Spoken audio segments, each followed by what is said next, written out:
Today, I'll show you how I tattoo this realistic design. I'll give you deep insights into what I do and explain everything in detail. Of course, with a macro lens and double magnification, nothing gets closer than this. You'll find the design and stencil in the video description. You can easily download it and practice at home on fake skin. Here's how I mix my gray wash. I only fill the left ink cap with white at the very end to prevent it from drying out. I shave the area where the tattoo will be positioned using cleaning foam. Now I clean the skin with a skin disinfectant. Next, I apply a thin layer of stencil stuff. Position it, press it on, and let it dry for 10 minutes. This step is extremely important to prevent the stencil from smudging. Today, I'm using 8 volts for every technique I apply here. For the lines, I use a 4.2mm stroke. Use a 3-round liner needle and let it protrude about 4mm from the cartridge. Before tattooing an area, I always apply a thin layer of Vaseline. This makes it easier to wipe off excess ink and soothes the skin. In the first pass, my goal is to mark all the lines. I start with pure black and aim to tattoo the lines in the correct black or gray tone right away.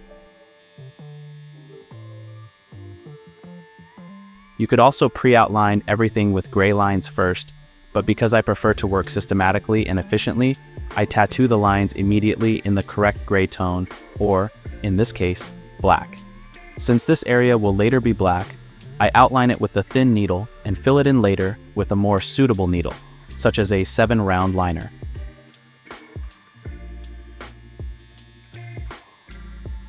With my free hand, I stretch the skin to ensure consistent depth. I also compensate for the client's movements this way. Anyone who has tattooed before knows exactly what I mean.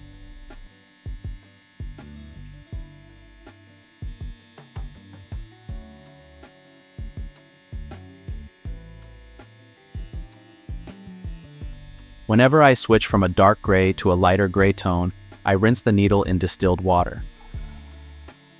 Now I use the second lightest gray tone to fix the lines. Now beginners are probably wondering, how do I know which lines to tattoo in gray and which in black?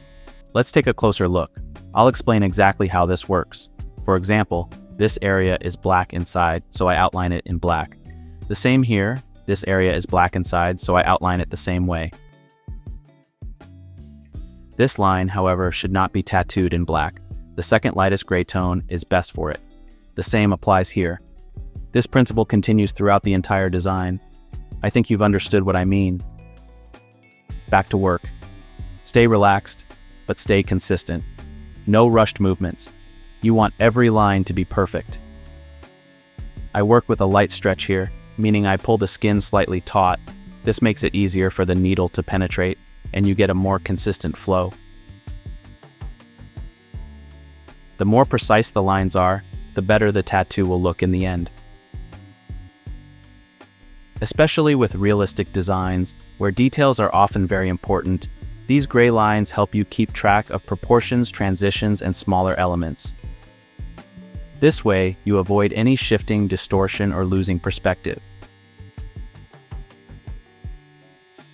If you're not sure whether a line should be black or gray, choose light gray. It can always be made darker later, but the opposite isn't possible. It's also important to know that too many dark lines in the design can make it look cluttered and reduce the realistic effect. I've learned all of this through a lot of practice and from the mistakes I've made. That's why I want to create tutorials for you in the way I wish I'd had them earlier.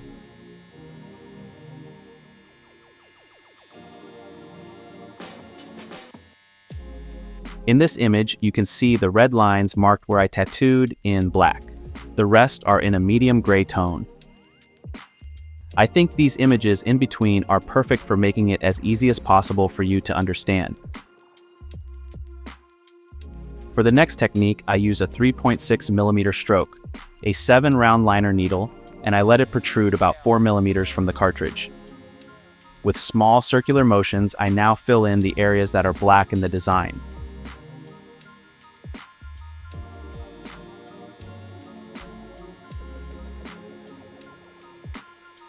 the needle is sticking out about 4 millimeters from the cartridge. If too little ink is coming out, I would let the needle stick out less from the cartridge, for example, 2 or 3 millimeters.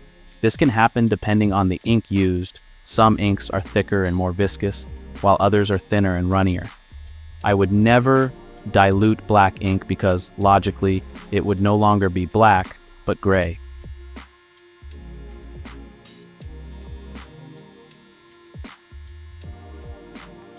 I could have filled this area with the smaller needle as well, but this one fits much better. This design is ideal for beginners because it's quite challenging, and practicing on fake skin can help you develop new skills, especially if you've already tattooed simpler designs.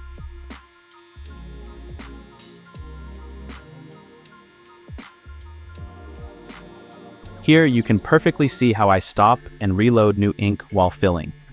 A beginner might think that there's enough ink in the cartridge already, but it can be deceiving, and this should become an automatic habit. Always better to have too much ink in the cartridge than too little. Here you can see in the design, top left, that this area is black, but it has a gradient to the outside. That's why I draw a line where there's a hard edge, and the rest will be shaded later.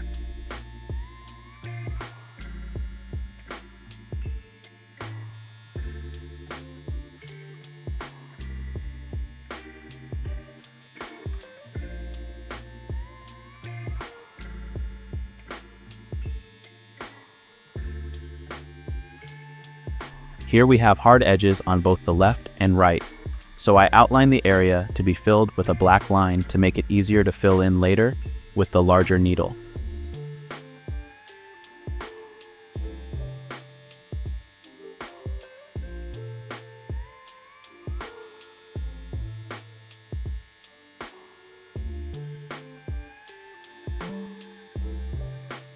With this small black area, you can clearly see that it's important to take the time to integrate all the details. Someone who doesn't care about this would just draw a black line here, but I try to copy the design exactly, starting with small circular motions that gradually become a line and then fade out.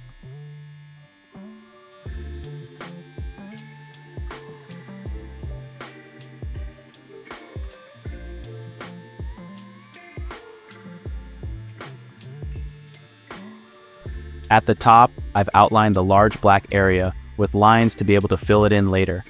Now I want to show you another technique that may work even better for beginners. Instead of using lines, I'll use small circular motions here. The advantage of this is that it will be easier to fill the area in later with the large needle without tattooing over the edge.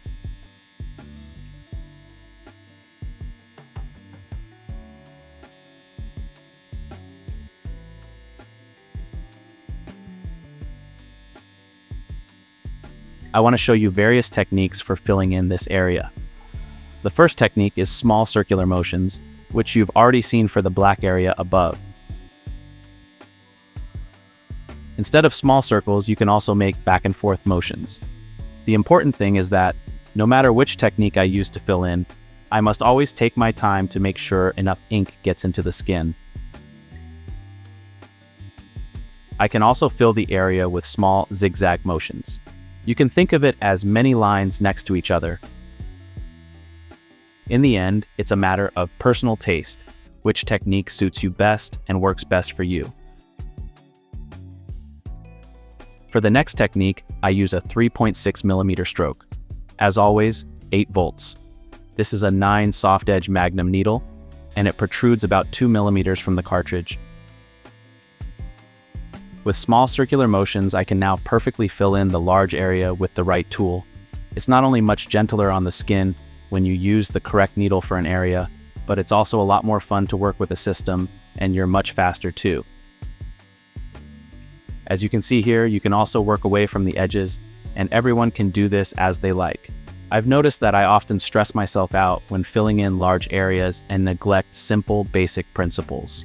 As a result, I end up having to tattoo the area twice and take longer in the end than if I had just taken my time and done it properly. If you're following along, here's the current progress. For the shading, I use a 3.3mm stroke, 8 volts, a 7-round liner needle, and let it protrude about 4mm from the cartridge to work precisely. To avoid confusing you, I'll tell you now which gray tones I use for the shading. It's always either medium gray or light gray.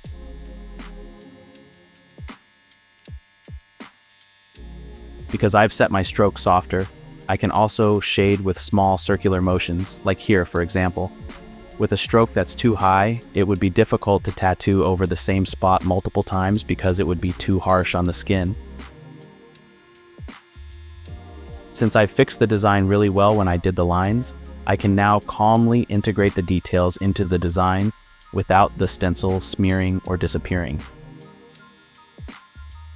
Here, I'm using light gray, but since I tattoo solidly with the small circular motions, it turns out darker than expected. So, be careful not to use too dark of gray tones when you're doing the shading.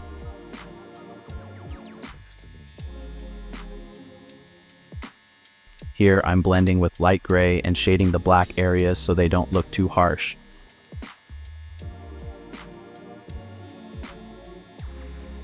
For realism, you need light, medium, and dark tones. Dark means shadows, light means light, and the transitions make the image come alive.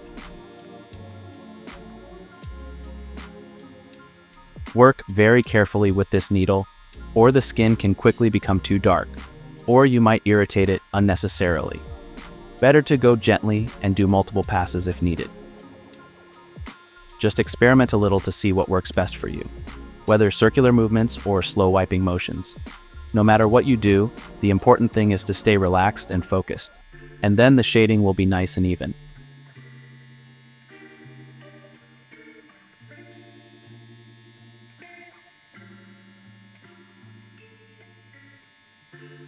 Once you're finished, the progress should look like this.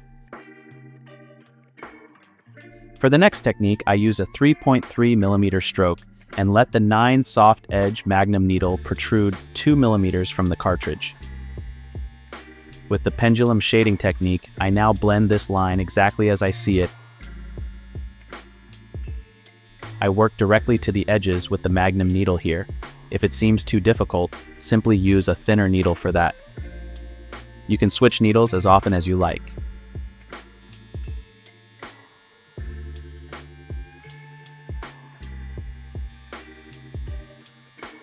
Since this area isn't white but is meant to represent a gray area, I shade over the entire area. I don't have to be precise about working exactly on the edges, as the adjacent areas are already darker.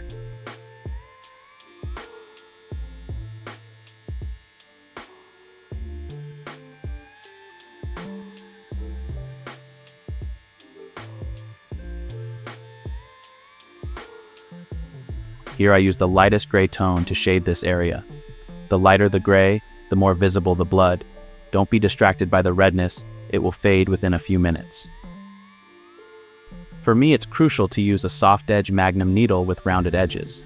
In my opinion, it's not possible to create clean transitions between the shades with a flat Magnum. This is the current progress after shading. I always dilute white ink with shading solution, because white ink is very thick and dries out quickly.